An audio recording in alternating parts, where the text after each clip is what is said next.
Alright, ladies and gentlemen, it is time for our weekly song and dance where I talk about Four Nights of the Apocalypse. This time, chapter 167, Percival versus Gareth. And for the first panel, we see my glorious king, Beltribe, in nearly all of his wondrous splendor. The helmet.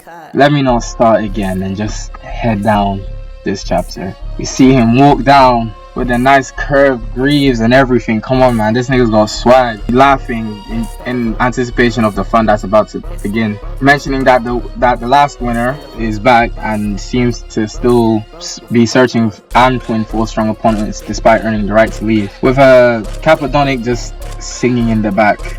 Is honestly precious boy. And mentioned that the sharp-eyed kid had some rather neat power, which I'm guessing they're talking about Gareth. That's the only sharp-eyed nigga that we've seen so far, which means that Gareth was the last winner. And Beltribe hopes that this time it provides some kind of action that will make his blood boil. We can see the stadium, and we are there with Edlin and what's his face, and with Edlin complaining that he wasn't able to make it in, with the other guy just stating that like he was actually aiming to win. Well, Boris, that's his name. With Edlin kind of insulted at that, and goes on to state that yeah, the mission was to sneak into the Gladiator Festival and help the Knights of Prophecy, and that obviously maybe he was doomed to be a bench warmer to begin with.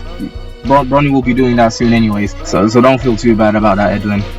But Boris thinks to himself that obviously House and Pelio made it in, and Volan goes on to ask that the idea is that like whoever wins will take my goat's head. Obviously it's not going to be as simple and clean as that, and obviously Boris goes on to state valid worry of what if a knight doesn't make it at all, and Edlin goes on to state that yeah, like that's a very valid question that he thought, asking who Boris is placing his bets on. And Cappadonic announces to the audience that it's time to welcome the gladiators that are going to be fighting in the first round, which is Percival and Gareth from the first group of Block A. And everyone in the stands just instigating as well. Edlin immediately recognizing Gareth as the dude that jumped him, with Percival walking to the stage and giving high fives and waving and stuff, with the rest of the gang just sort of wishing him luck, with Tristan looking back as well, with this cloaked figure who's obviously the fake Isolde. While I mention her name, I'm going to say that the fake is called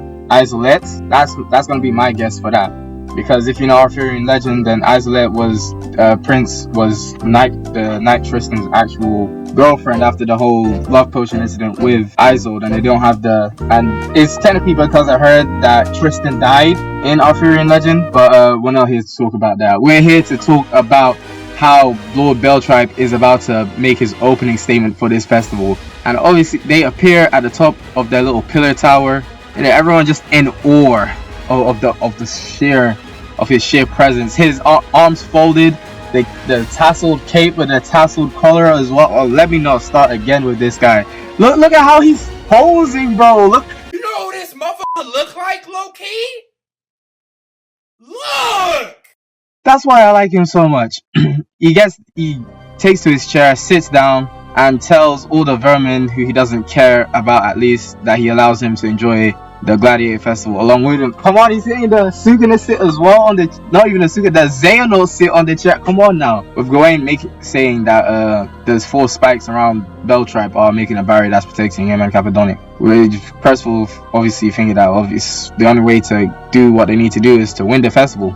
And Gareth beginning to talk shit as well. Cappadonic announcing that the rules are if you kill your opponent, knock him out, make him give up, or throw them into the pit on the outer edges, it's your dub. Gareth begins pulling his sword out, Percival unarmed, just smiling happily. That's my son for real. That's my sunshine. And obviously Boris is just sitting there seeing what kind of man Percival's gonna be. And with that, the fight begins. Gareth immediately goes for 7 strikes in one go, only for Percival to parry all on. Oh my god! So hype. With no effort as well. Look at the lack of exertion on his face. Gareth takes a step back, no James Harden, and everyone is shocked at the speed of what just happened, with obviously Anne stating that it was 7 slashes, with Don seemingly the only person who couldn't see all 7 slashes in that instant. But Gareth goes for another attack. Percival ducks and hits a double palm strike to Gareth's abdomen, like bam, hitting that double-handed flare wave explosion in that latest free Tower of God chapter that just dropped, him versus Dumas. I'm gonna make a video on that soon. I swear to God, that is one of my top 10 BAM fights of all time. And it genuinely launched Gareth quite a ways back, with Percival stating that it was a Goran move that he used, and it wasn't really meant to damage Gareth, it's more so to keep him out of range. Then we look up, Gareth looks up to see a whole bunch of gigantic magic hands appeared in the air, and Percival states that it's his finisher, Meteor Hand. And oh my god, bro, Percival has a named move, a named attack from Percival. This nigga's genuinely grown up so much.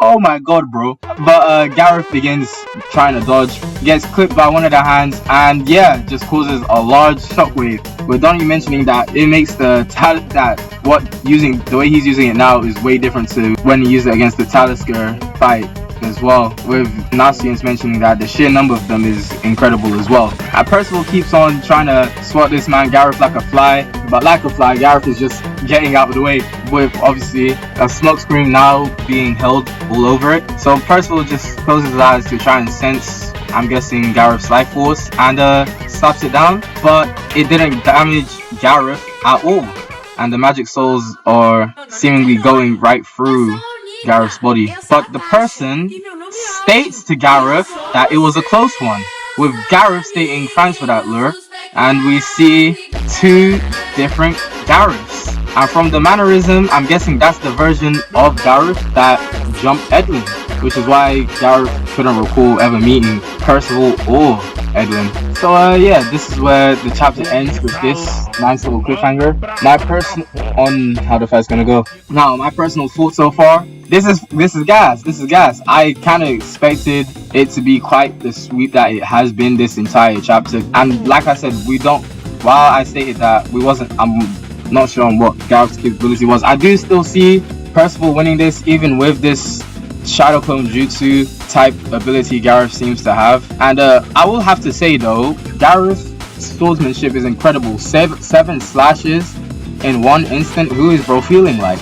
And the fact that apart from Donnie, could like see all those attacks. Donnie, you gotta buff your stats up, man. Up that perception, please. Percival's fighting style feels a lot more pacifistic, which is in character with him. Not as pacifistic as, let's say, Steven Universe, but like still. Seeing him use that double-handed palm strike, when I read this chapter, literally, this chapter dropped Tuesday. As I'm recording, it's Wednesday. On Monday, I read that Tower of God chapter, the one that came out for free, with the conclusion of Bam versus Dumas, where he also did a double-handed palm strike, and I'm not gonna lie, it's just some gas. But him now having a named move in the form of Meteor Hand, oh my days, bro, he's grown so much. I mean, outside of Nadula Galima, this is the only other named move that we have from Percival, which is nice. Shows he's maturing, coming up with the names and stuff. And obviously the sheer force of Meteor Hand is way different than when he used it in the Talisker fight, as obviously his magic control is way better than 2 years ago. And yeah, Gareth genuinely had no answer to it, so him pulling out Lure makes me wonder if this is where the fight is going to turn. Yeah, Gareth's ability, I hope it'll probably be explained next chapter. Outside of that, I don't really have much else to say. I'm enjoying this fight. I'm looking forward to what else might be in both fighters' toolkits. And it seems maybe another 2-3 chapters for this fight, maybe. But yeah, that's what I have to say on this chapter. Chapter 167 of 4 Nights of the Apocalypse. Take care. Till next time, guys.